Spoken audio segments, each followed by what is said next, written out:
Hello, and welcome to our online lecture for Psych 1101 and Psych 1010 at Lanier Technical College. My name is Michael Holman.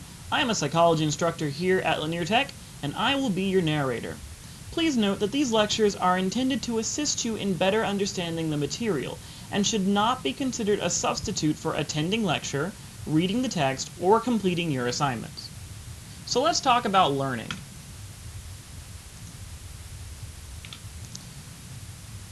This time around, we're going to describe the learning process according to classical conditioning. We will describe the learning process according to operant conditioning and describe cognitive factors in learning. So true or false? A single nauseating meal can give rise to a taste aversion that lasts for years. That is true. Psychologists helped a young boy overcome his fear of rabbits by having him eat cookies while a rabbit was brought closer and closer. That is also true. During World War II, a psychologist created a missile that would use pigeons to guide the missile to its target. Strange as that sounds, that is also true. Slot machine players pop coins into the machines most rapidly when they have no idea when they might win. Also true. You can train a rat to climb a ramp, cross a bridge, climb a ladder, pedal a toy car, and do several other tasks, all in proper sequence. That is also true.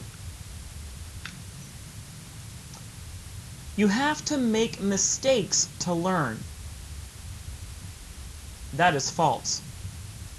Despite all the media hoopla, no scientific connection has been established between violence in the media and real-life aggression. That is also false. Alright, so we're talking about learning this time, and everyone knows learning must be serious and difficult, and you must remain seated at all times, and no fun is allowed whatsoever, right? Well, that is wrong.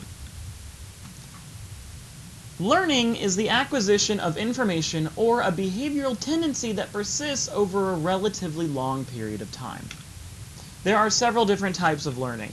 There's associative learning and non-associative learning. So associative learning is when you make connections between two items, while non-associative learning is when you have habituation, so you make a habit out of it. So you learn to do this out of habit, or sensitization. You became sensitive to this. We talked about this in the sensory and perception chapter. Textbook definitions of learning look nothing like dictionary definitions. A dictionary will tell you that learning means to gain knowledge or understanding of, or skill in, by study, instruction, or investigation. But the problem with that idea is that learning doesn't always involve some kind of gain or benefit. For example, many psychological disorders, prejudices, and maladaptive behaviors like procrastination are learned behaviors. So, what then do we do? Your textbook definition is a little differently. It says that learning is a relatively permanent change in behavior or behavior potential that occurs as the result of practice or experience. The basic idea is to say that learning has taken place, we must observe some kind of change in behavior. This behavioral change will meet two requirements, which you'll see in a little bit. So what is learning? Well, there are two main perspectives we'll be talking about: the behaviorist perspective and the cognitive perspective. The behaviorist perspective says that learning is a relatively permanent change in behavior that arises from practice or experience. The cognitive perspective, which hopefully you remember means thinking, so the thinking perspective, says that learning is a mental change that may or may not be associated with changes in behavior. So behaviorists, of course, only care about what you do, but cognitive perspective cares about your mind. It cares about the mental changes. So we are going to start at the very beginning with classical conditioning, learning what is linked to what. Classical conditioning is a simple form of associative learning that enables organisms to anticipate events. You take a previously neutral stimulus, the conditioned stimulus, or CS, and it comes to elicit the response evoked by a second stimulus, UCS, as a result of repeatedly being paired with the second stimulus. Don't worry, I know a lot of this is sounding like gobbledygook, but we're getting to it. So Let's talk about a man named Ivan Pavlov. Pavlov was studying salivation or drool in dogs when he happened upon the principles of classical conditioning. He realized that reflexes, which are not taught, they are unlearned, can be learned or conditioned through association. So he realized that you can learn to do a certain reflex or behavior if you associate it with an activity. So, here's how it went down.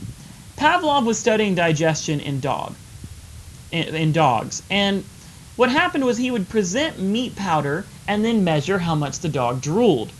But what he noticed was that dogs started salivating before the food was presented.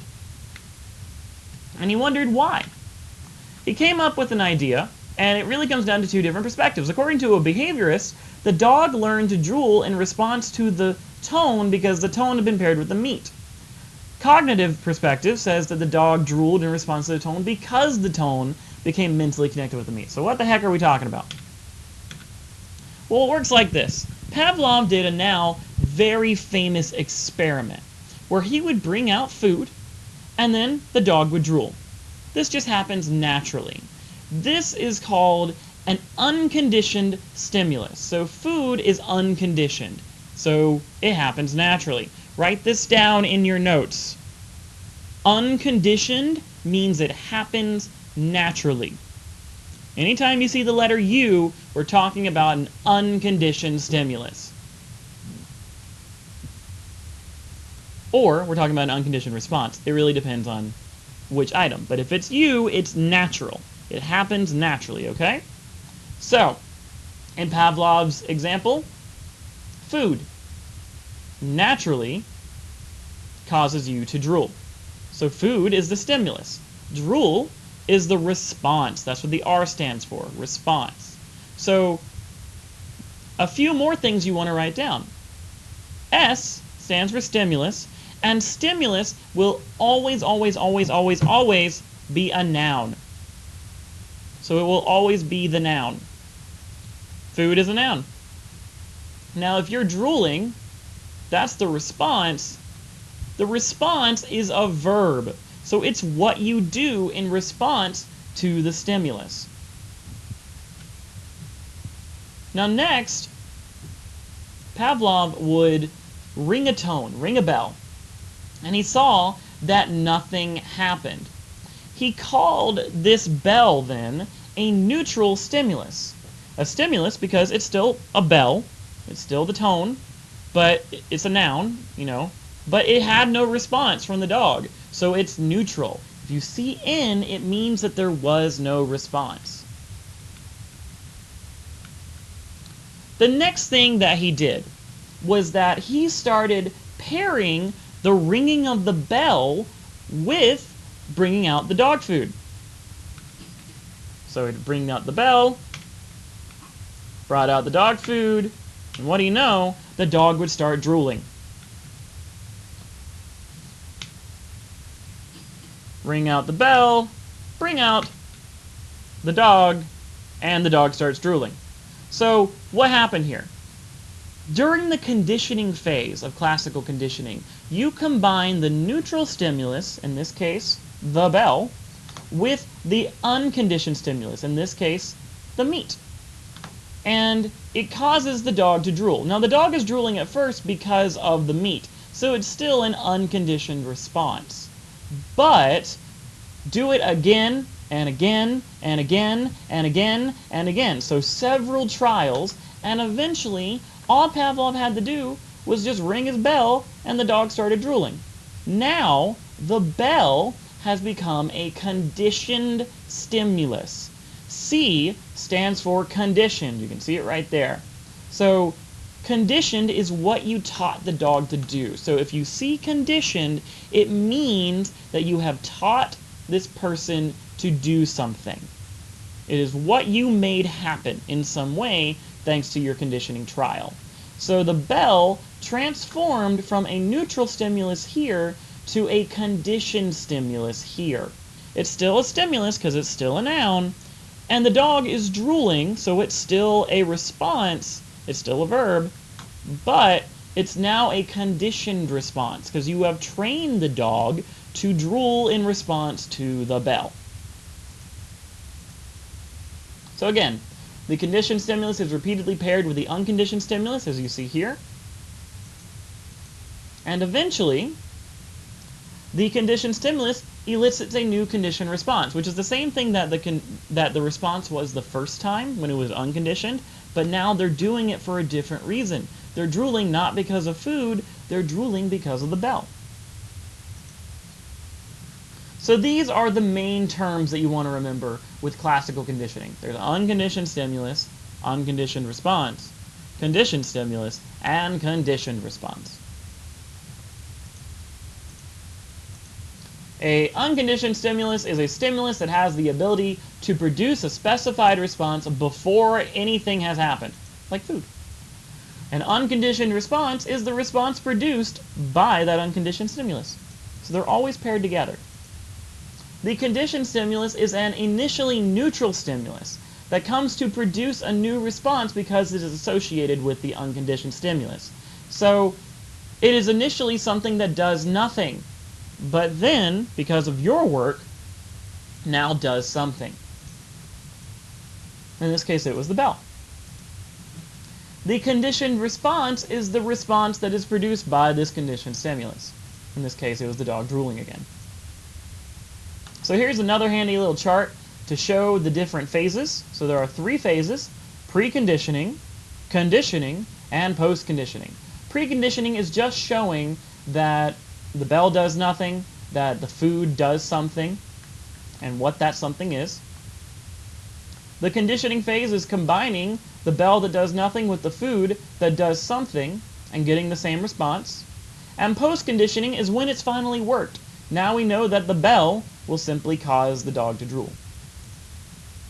Okay, so I know that that's a lot. So take a break if you want to rewind that section and study that a little bit more, or read your instructor's notes. That might be helpful as well. This is probably one of the hardest parts of the entire course to understand. Many students struggle. So take your time on this and rewind this. Read your book, do your assignments for this one, because the more practice that you have understanding classical conditioning, the easier it will become. Okay, welcome back. Now, let's talk about some ways that we use classical conditioning in practice. One of those ways is something called taste aversion. This is adaptive. It's a way to motivate an organism to avoid harmful foods. Only one association may be required, and time between unconditioned and conditioned stimulus can occur hours apart. So what happens in this case is that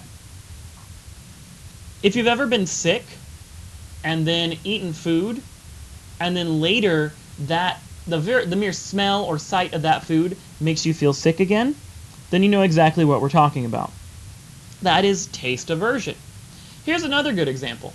Have you ever, well, maybe you haven't, especially if you're underage, but if you've known people that have ever partaken of a drink called Jägermeister, I've known many people that when they get drunk on Jaeger or they get drunk on tequila, they get really sick, and then the next time they smell either one of those alcohols, then boom, they don't want to have it. They get sick, they immediately feel like they're going to throw up again. The mere smell of it.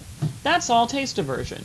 They have been conditioned by maybe that one event, or several, depending on the person, to where now simply seeing it or tasting it or being around it makes them feel sick. And it's an interesting way that we can train people to not do certain behaviors. When talking about classical conditioning, we also need to talk about some very important terms that are extinction and spontaneous recovery. Extinction is when the conditioned stimulus no longer is followed by an unconditioned stimulus. So you're at the post-conditioning phase, right? But you keep ringing that dang bell, and eventually the dog goes, okay, I get it. The jig is up. Meat is not going to ever come, is it? And so because the dog has realized that meat is never coming when you ring the bell, it stops drooling. The response, the verb, has gone extinct. It has disappeared. They've stopped doing what you taught them to do. That is extinction. Spontaneous recovery is when out of nowhere, after the entire response has been forgotten, they no longer are doing it, just out of nowhere, the dog suddenly starts drooling again when he hears a bell. Because he thinks, okay, maybe today's the day. Maybe this bell means meat is coming. A few rules of thumb. Extinction must occur before spontaneous recovery. It has to occur first. You cannot spontaneously recover something that is already there. Also note that a function of time has to have elapsed since extinction occurred. So you can't just ring the bell, dog didn't do anything, ring the bell again, now the dog is drooling. No, that's not how it works. It has to be several days or several months later, and then they will do the behavior. Put a star by these two terms because they will show up again later in this video, and it will be very useful for your notes. Also put a star by these two terms because they will appear again as well later in the video. They are generalization and discrimination. Generalization is when we take our conditioned response and we use it for a lot of things that are similar. So for example, if you had the conditioned response to be sick at the smell of tequila, then you might generalize that response to where the smell of any liquor makes you sick. That is generalization. Discrimination is the opposite. It is where only this particular brand of tequila makes me sick. If we were to go back to the dog as an example, then you might say with generalization that every bell that the dog hears causes him to drool. And discrimination would be if the dog only drools when he hears one specific bell. So if the doorbell rang, it wouldn't cause him to drool. If a bike bell rang, it wouldn't cause him to drool. Only when he hears his master's bell does the dog start to drool. So do you feel like you have, hopefully, a better understanding of classical conditioning? Good, because now we're going to make it more complicated. That is higher order conditioning. It is when you take a previously neutral stimulus and it becomes a conditioned stimulus after being repeatedly paired with a stimulus that has already become a conditioned stimulus. So, what does this mean? What this means is that if we go back to Pavlov, the dog at the end of the post-conditioning phase now drools at the sound of a bell. But what if I started pairing the bell with a blinking light? Well, now I'm just doing the exact same thing, but I'm pairing a light with what I've already trained the dog to associate with food. Eventually, blinking that light will cause the dog to drool too. So just blinking the light. So the dog has now learned, oh, blinking light means bell, bell means food, therefore blinking light means food, I'm going to start drooling. This is higher order conditioning, and what's crazy about it is that we actually are victims of this all the time, especially in TV shows and movies. If you've ever watched it's a very old movie now, very famous movie though, it's called Jaws. You know, the movie starts out pretty simple enough, right? A woman is swimming in the ocean and she gets eaten by a shark. Well, I think it's pretty fair to say that most people are afraid of getting eaten by sharks. That sharks scare many people. You don't want to get eaten by them. That's fair. That's fair. I think that's a fair thing to be afraid of. However, they also paired something with that unconditioned stimulus of a shark. That was the music. Dun dun dun dun dun dun dun dun dun dun dun dun. You know, that actual song, the very famous Jaws tune, right? So they paired that music with a shark and the fear response that you got, and so very quickly, hearing that music causes you to get scared, right? And so what ends up happening later is that when you hear that music in other unrelated situations, you get a fear response. That's conditioning. You've been conditioned to become afraid at the mere sound of this music. And at some point, you might even associate the water with the music, and so now just seeing the water makes you feel this fear. So this is all higher order conditioning, and movies do it all the time, where you hear music and it makes you feel a certain way, and then another scene happens, and because you heard the music during that scene, it makes you feel that same way, even if nothing happens or it has nothing to do with how the music originally made you feel. So that's the power of higher order conditioning. Classical conditioning very often is used with emotional responses. So this is best demonstrated with little Albert, whom was a baby that we conditioned to be afraid of white rats. I've mentioned it before, but psychologists are jerks, and this is just the first of many, many, many examples of us being jerks. So what happened is little Albert originally was not afraid of any animal at all. He wasn't afraid of mice, dogs, rabbits, nothing. And they put them all in front of him. And what eventually happens, though, is that when they put the mice in front of little Albert, at first he's playing with it, but every time he starts to reach for the mice, the researchers stand behind him and bang a steel rod, which creates a really scary noise. And it scares poor Albert and makes him scream and cry. And they do this over and over and over again every time he's around the white rat. Until eventually, all they got to do is put him in the same room as a white rat, and little Albert starts screaming in terror. He has become terrified of white rats. But what's interesting is that his fear wasn't just of white rats. It generalized to all things that are white and all fluffy items. So that's an example of generalization, and of us being the worst. But how do we fix little Albert? Well, we later learned, after poor Albert, that there are a number of ways to help someone get through fear. Things like counter-conditioning, where we expose you to the issue that is making you afraid, and we get you into a relaxed state so that you see that it is not a bad thing in this moment. There is also flooding, where we put you in the worst case scenario of whatever you're afraid of, and allow you to feel that fear, but then recognize later that even though you had the worst case scenario, what you feared would happen did not in fact happen. And then there's systematic desensitization. This is one of the best, and what we will do is we will slowly have you experience elements of a particular fear, whatever it may be that you're afraid of, and you then, once you are feeling afraid, will slowly relax yourself until you are no longer afraid of that object. And it takes many, many trials, and it takes a long time and a lot of cooperation between therapist and client, but it can help so much and has been proven highly effective in combating various phobias. However, many people, instead of dealing with their phobia, instead of dealing with whatever they're afraid of, learn to avoid it. So if you're afraid of snakes, you just avoid snakes. If you're afraid of spiders, you just avoid spiders. Really easy. And we see this with phobias. We see this with conditioned emotional responses, such as little Albert.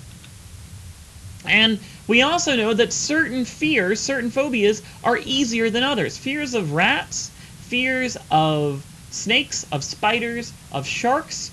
These are all known as biological preparedness, also known as contra-preparedness. It is easy to develop phobias of heights, of snakes, things like that, because those are natural things that we instinctively know could hurt us. But it's hard to develop a fear of a car door. That's not something we instinctively know can hurt us, so it would take a specific traumatic event to do that. Not impossible, though. Remember, a phobia is a fear that persists even when no realistic danger exists. For example, arachnophobia, which is the fear of spiders, and also a really good movie. Conditioned emotional response is a learned emotional reaction to a neutral stimulus, like white rats for Albert. And in order to help people that are experiencing a particular phobia, we might do desensitization, exposing phobic people gradually to feared stimuli while they stay calm and relaxed. There's also vicarious classical conditioning, learning to respond emotionally to a stimulus by observing another's emotional reactions. This will be more useful towards the end of this lecture. Okay, so that was classical conditioning. Did you take good notes on classical conditioning? Awesome. I sure hope so. Because now we're talking about classical conditioning's younger brother, operant conditioning, learning what does what to what. So here's some examples. If a child is throwing a tantrum, they are punished, and then later they have fewer tantrums. If the tantrum brings the child attention, they will have more tantrums. If a slot machine pays out, you're more likely to gamble. If you reward a dog for sitting, the dog is more likely to sit. How does this happen? Well, it happens through something called operant conditioning. This is when you learn to do or not do things based on the consequences of your behavior. Behavior operates on or manipulates the environment. Voluntary responses are acquired or conditioned. So operant conditioning is the process by which a stimulus and response become associated with the consequences of making that response.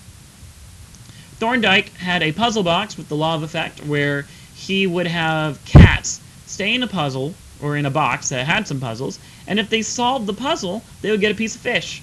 Sure enough, when they figured out how to solve the puzzle and get the fish, they would solve it every time because they realized if I do this behavior, I will get this reward.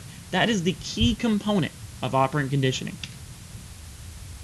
It's part of something called the response contingency.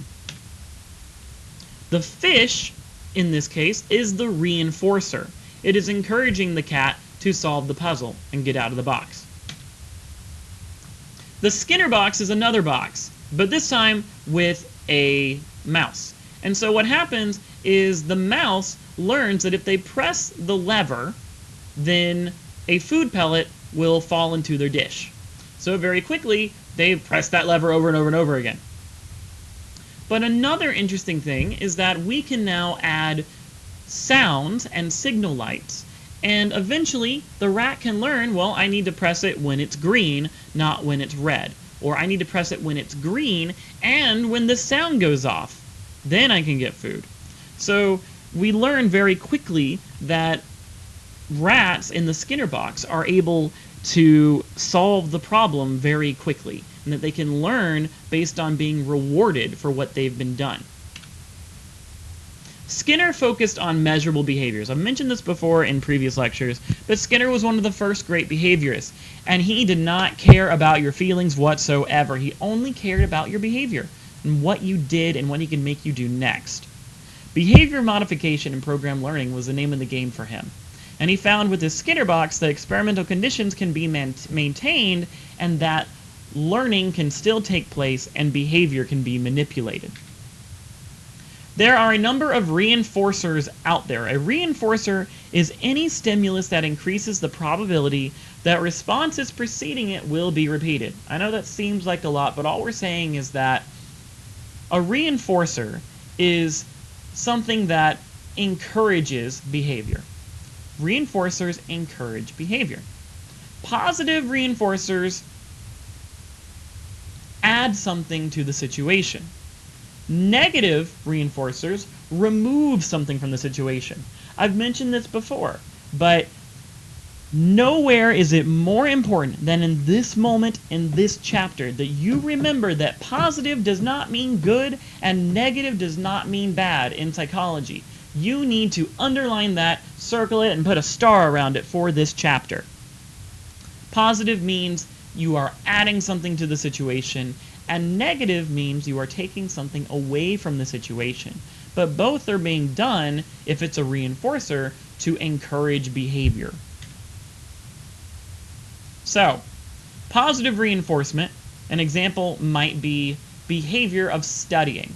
So if you study more, then the teacher gives you approval. Because the teacher gave you approval, you now study more in class. Another example might be you studied more, so you got a good grade. So now you want to study more because you were rewarded with a good grade. Negative reinforcement is taking something away. So maybe if it says, there's an example here, but instead of that one, which can be a little confusing, let's think of this one. Imagine if you made an A on your exam and your parents told you, okay, no more chores this week because you did so well on your exam. That would be a negative reinforcer. See how something was taken away because of what your behavior was. So you were rewarded by something being taken away that already was there before. Now, reinforcers can be primary or secondary reinforcers. This is part of behavior modification, and it creates the question of, are grades in school just a token system? So are we really just using letters in order to get students to do better so that they'll earn this imagined grade? And many students will answer that as yes, but it is a debate. Another problem that we see with reinforcement is that we have to ask ourselves, is this reinforcement going to come immediately, or does the reinforcement happen in a delayed manner? For example, I could party tonight and have a great time and have lots of fun. That's awesome. That's an immediate reinforcement. Or instead, I could study tonight for an exam that happens in 2 days, but I won't get my reinforcement of getting a good grade on that exam until 2 days from now. So usually the immediate reinforcer is the one that people tend to go with. So we know that you can have a primary reinforcer. These are not learned. These are natural reinforcers. They're biological needs. We also can have intracranial stimulation. A natural primary reinforcer. It involves direct activations of the brain's pleasure centers. Again, this is all just natural ways to reinforce someone. But there are secondary reinforcers. These are things that we have learned are things we want, like money, grades, approval from others, praise from others, all of that. A token reinforcer is a tangible or physical reinforcer. Again, money, gold stars, poker chips, anything like that. And social reinforcers are reinforcers like attention, approval, anything like that.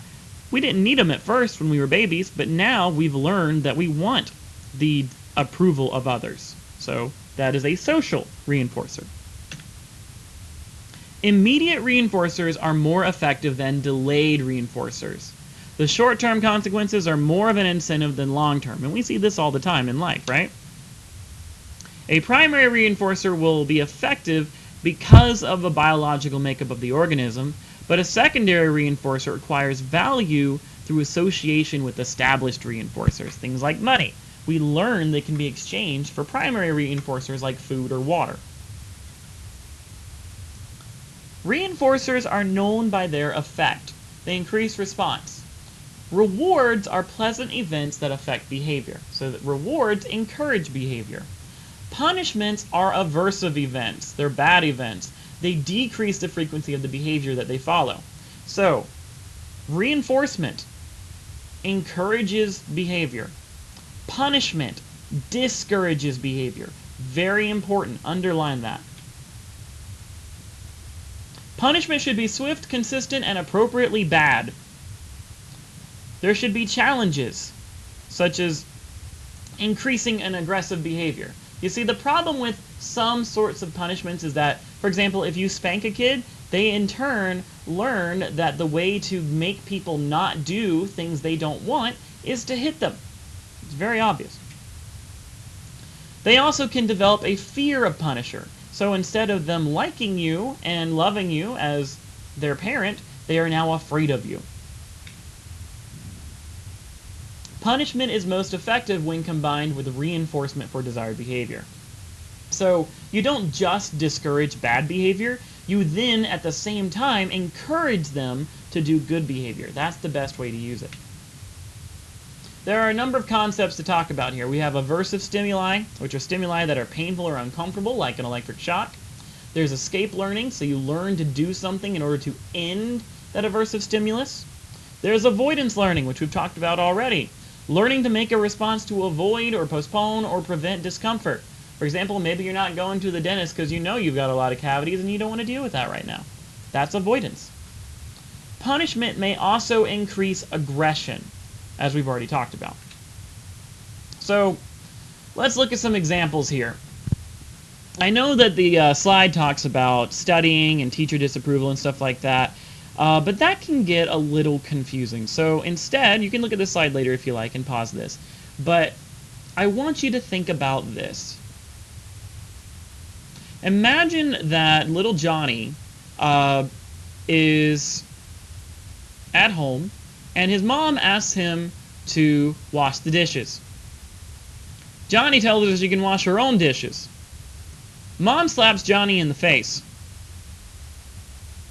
This, and after that, Johnny now is doing the dishes. In this case, the behavior was Johnny talking back to his mom. The punishment, obviously a punishment, was mom hitting him in the face. So this was a punishment, so that means it was used to discourage that behavior. But what kind of punishment was it? Well, it was negative punishment. So negative punishment then is, my apologies for that. This was positive punishment. Remember, positive is adding something. I was reading the wrong slide. So positive punishment then is when we actually have something added to the situation that is trying to discourage this behavior. Negative punishment is when we take something away in order to discourage the behavior. So if little Johnny is caught sneaking out of the house at night, negative punishment would be taking away his television for an entire month. So as you can see in this very handy chart, if something is a reinforcement, if it's positive, stimulus is presented or added and the behavior increases. If it is negative reinforcement, stimulus is taken away, it's removed, and behavior increases. With punishment, positive stimulus is presented or added and the behavior decreases, and if it's negative punishment, the stimulus is removed and the behavior decreases. Do you guys remember generalization from your previous notes, and discrimination from your previous notes, and extinction from your previous notes, and spontaneous recovery from your previous notes? Good, because it's the exact same definitions for operant conditioning as it was for classical conditioning. It's the same thing. You're generalizing the lesson that you learned in operant conditioning now to everything, or whatever is related. Discrimination is when you discriminate. So for example, with generalization, if you have a kid and they asked you to go to their friend's house and you said no, right? They might generalize to think that they're not allowed to go to anybody's friend's house. Discrimination is if the kid asks to go to a friend's house and you say no, and then they come back later and they say, well, can I go to my other friend's house? Because they think that, oh, it's just this one friend. So they're saying is that there's a specific discriminative stimulus that is being used. Extinction is the same thing as before. This is when you have a learner, usually a child, that has been encouraged to behave in a certain way, and then the follow-through is not happening, and so they don't behave in that way any longer. Spontaneous recovery must happen later, when all of a sudden they start doing the learned behavior again. Shaping is when you slowly mold the kid into what you want them to be through successive approximation. So you don't tell them what you want them to learn right away. You start out with something very small but similar and work your way up to them doing the task or behavior that you want them to eventually do. So remember, extinction. Learned responses are extinguished after repeated performance without any reinforcement, and people can self-reinforce for some behaviors. Spontaneous recovery occurs as a function of time, and descriptive stimuli is a stimulus that indicates whether behavior will be reinforced. Behavior not reinforced tends to be extinguished or to go extinct. When talking about operant conditioning, we also have to talk about reinforcement schedules.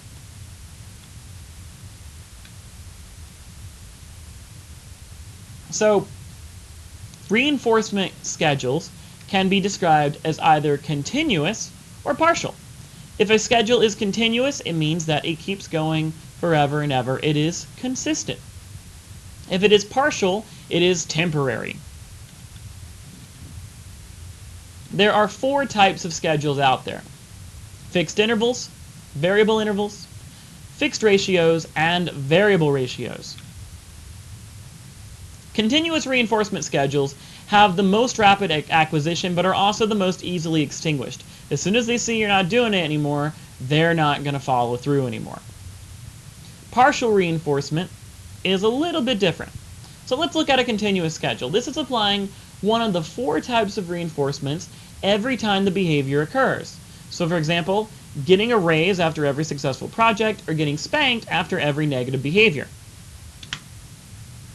The first type of continuous schedule is a fixed ratio. This is a fixed ratio schedule refers to applying the reinforcement after a specific number of behaviors. For example, spanking a child if you have to ask him 3 times to clean his room. The problem is that the child or anyone will begin to realize that they can get away with 2 requests before they have to act. Therefore, the behavior does not tend to change until right before the preset number. We see this in kindergartens all the time. You know, the teacher will say, "You better be in your seats by the time I count to 3. 1, and the kids don't move at all. 2, and everybody slowly rises up. 2.5, and then they bolt for it, right? That is the problem that we see with a fixed ratio. Fixed interval schedule is a fixed amount of time. Response rate falls off after each reinforcement schedule and then picks up after the reinforcer approaches. A variable interval schedule has unpredictable time elapses. It is steadier, but has a lower response rate than fixed interval.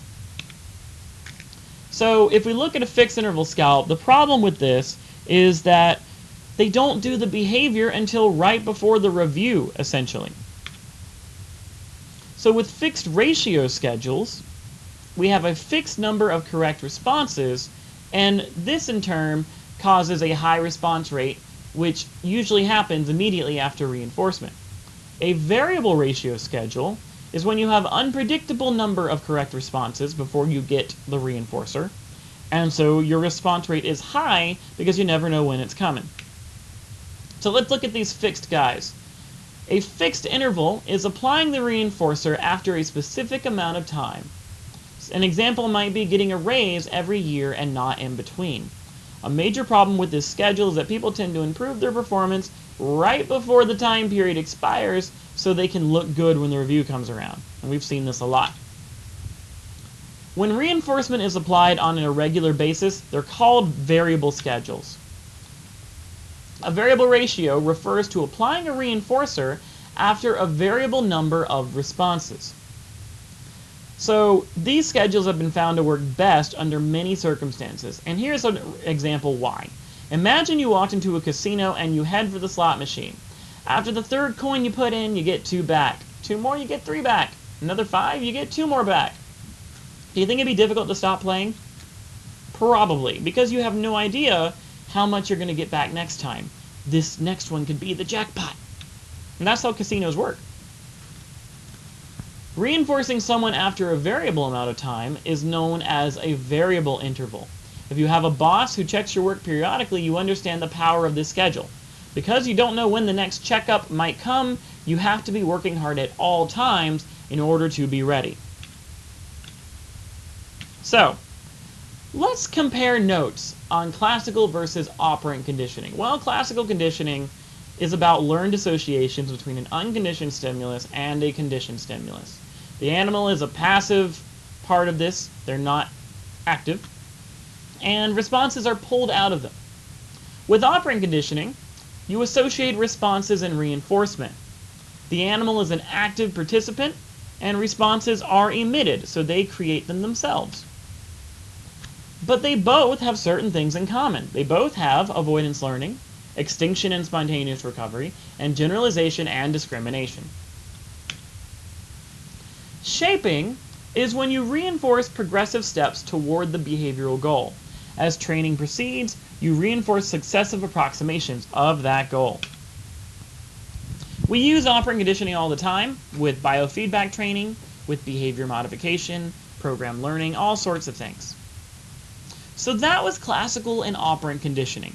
Those were the hardest parts. Now we're going to shift gears entirely and talk about cognitive factors in learning. So cognitive, if you remember, means thinking. So mental factors in learning. E.C. Tolman was the big name for this group, and he discovered that his rats could form a cognitive map. This meant that learning was hidden or latent until food motivated them to actually perform the desired behavior. So this is part of cognitive learning, and this is what Tolman figured out. So Tolman had a group of rats, and he divided them into 3 separate groups. All of them were supposed to enter this maze and get to the end where the food box was, and then he would pick them up and take them out. This blue group right here, they never got any cheese ever. If they made it to the end, Tolman would just pick them up and put them back in their cage. No reward at all. This green group right here was regularly rewarded with cheese. If they made it to the end, there was a piece of cheese in the food box. This purple group is interesting. For the first 10 days of Tolman's study, he would give the rats in the purple group nothing. So they got no reward at all. But on day 11, they suddenly got a reward. They got a piece of cheese just like the green group. So let's look at their performances. What we can see is that the rats that had no reward ever never really performed that well in terms of completing the maze quickly. The green mice did much better than the blue mice, but not too great. We know that they were regularly rewarded, so they had plenty of reason to get through the maze itself. The purple mice did just as bad as the blue mice at first. However, as soon as they saw that they had cheese, they outperformed the green mice. So what's happening here? So we already know about groups 1, 2, and 3. And what we realized was that group 3 learned the route to the maze on trials 1 through 10, but didn't show it because there was no motivation to perform. They had no reason to do better. They outperformed group 1 because the shift from no reward to reward made the reward seem larger by comparison. This is known as a positive contrast. And if you've ever been someone that has struggled financially, then you understand the power of positive contrast, because money means a lot more to people when they don't have it. It's the same with the mice and the cheese. Another aspect of cognitive learning is insight learning. We've talked about insight before, but this is that aha moment, that light bulb above the head idea. Sultan the chimpanzee was a great subject that had lots of insight learning. He was notorious for being able to figure out how to escape from his cage and things of that nature, and how to get different bananas that were in different situations that he probably shouldn't have been able to get to. Another theory is contingency theory. It says that learning only occurs when conditioned stimulus provides information about the unconditioned stimulus. Rescorla was a particular experiment where we would pair a particular tone with an electric shock. Sure enough, all it took was for someone to hear the pairing of the tone, and very quickly they would think they were going to get electrocuted, even though they weren't electrocuted. But because we told them the tone means that they were going to get shocked, they went ahead and assumed that they would be. One of the last things we're going to talk about is observational learning. This is done by Albert Bandura, and it is the idea that we acquire skills by watching other people. This can occur without overt responses. paying attention to the behavior is sufficient, and learning can even be latent. So you can just hold on to that bit of knowledge that you've learned for later. Observational learning requires a model, or a person who engages in a response that is imitated. Vicarious reinforcement is when you are encouraged to do something by watching someone else do it. For example, if you're in the park and you see this giant podium with a big shiny red button, and a lady walks up to that podium and presses the button, and money rains down from the sky on top of her, what are you probably going to do? Probably going to go press that button, right? Why? Because you watched what happened when she did it, and so now you want to do it. If you've ever had older siblings, or just siblings in general, then you have seen the power of observational learning. You didn't have to screw up to know that if they screwed up, this is what would happen. So you didn't have to do the bad thing. You didn't have to stay out past curfew to find out what would happen. You watched what happened to your siblings. So we see that all the time. Social learning involves the observation of some model. The observed behavior may be actually performed by the observer, or it can be stored in your memory for later use. This process involves the transmission of an imitative response from the model to the observer. The model's behavior may communicate an inhibitory, meaning don't do this, or disinhibitory effect, meaning do this, that can strengthen, weaken, or modify a previously learned behavior. Observation of a model can cause a previously acquired response to come to the front, similar to spontaneous recovery in classic behaviorism. When talking about social learning, Bandura thought that several things were necessary for learning new behavioral patterns. You had to pay attention. You had to remember what was going on. You had to have a capacity to reproduce whatever they could do, and you had to be motivated to do it. An individual must value the anticipated consequences. So, if your older brother comes home drunk, and your parents really punish him, really lay into him, you need to value those punishments. So if you don't think that, say, being sent to your room is a valuable punishment, then you're not likely to learn anything from this situation. But if the punishment that they give is something like taking away the car, then that might be more valuable to you, and so you anticipate those consequences more, and therefore don't want to do that same behavior.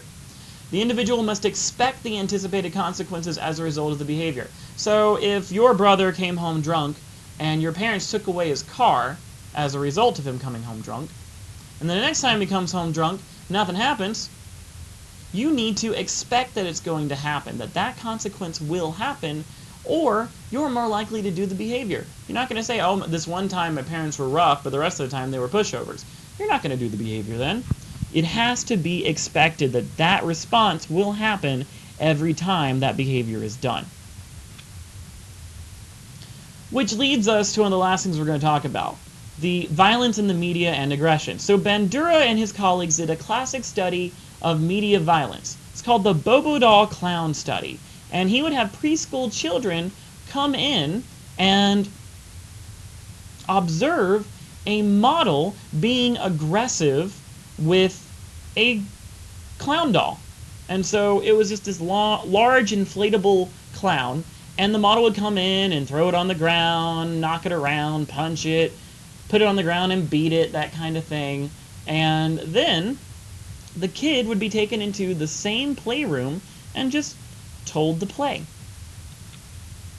What we found was that in kids that observed aggressive behavior, not only did they just punch the doll and beat the doll up, but they also would pick up objects and items and use them in aggressive ways. They would say mean swear words at the doll. They would pick up hammers and beat the doll in the head with the hammer. They even picked up a toy gun and acted like they were shooting the doll.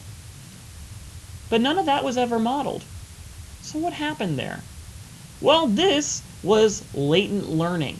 So somewhere the kid had seen other adults being aggressive, using angry hostile language, or using guns, or using hammers and things like that, using weapons against people. And so when they were encouraged to be aggressive, they took what they learned and they used it.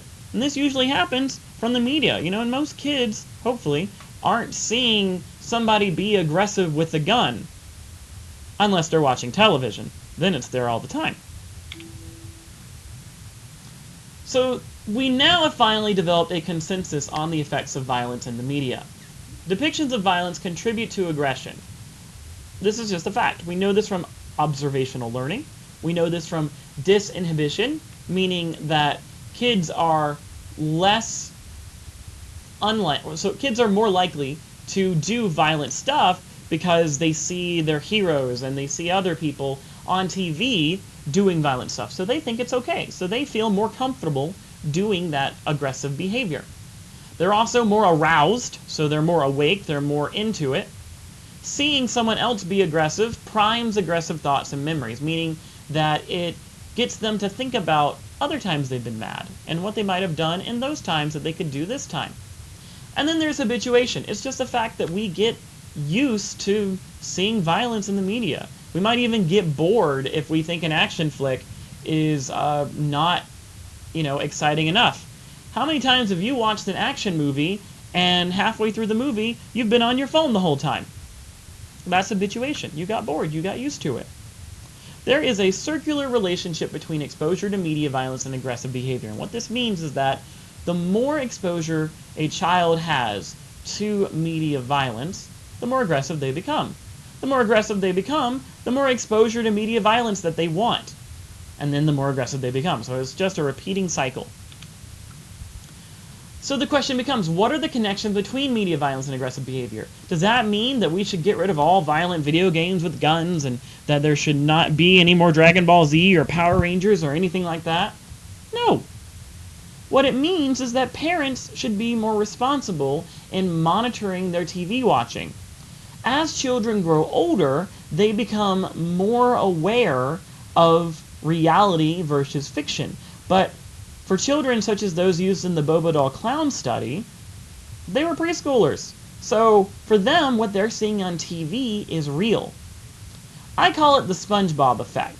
So if you've ever had any little kids that watch SpongeBob, you have seen this very quickly. They may be normal and calm. They watch one episode of SpongeBob and they freak right out, right? They act just like the characters on the TV.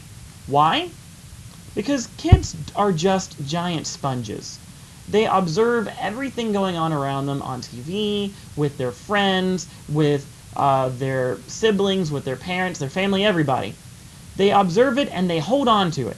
And then when they see a moment to engage in that behavior, they bring all of it out. So they don't just copy what they're seeing on TV. They copy and multiply it times 1,000. That's just what kids do. So there is a connection, but there is also some level of responsibility that needs to be held to the parents before we start blaming television in general. Okay, that is it for this chapter. Please make sure that you study this one especially hard. It can be very difficult. Also make sure that you're getting all of your assignments turned in by the due date, and I will see you next time for the next lecture.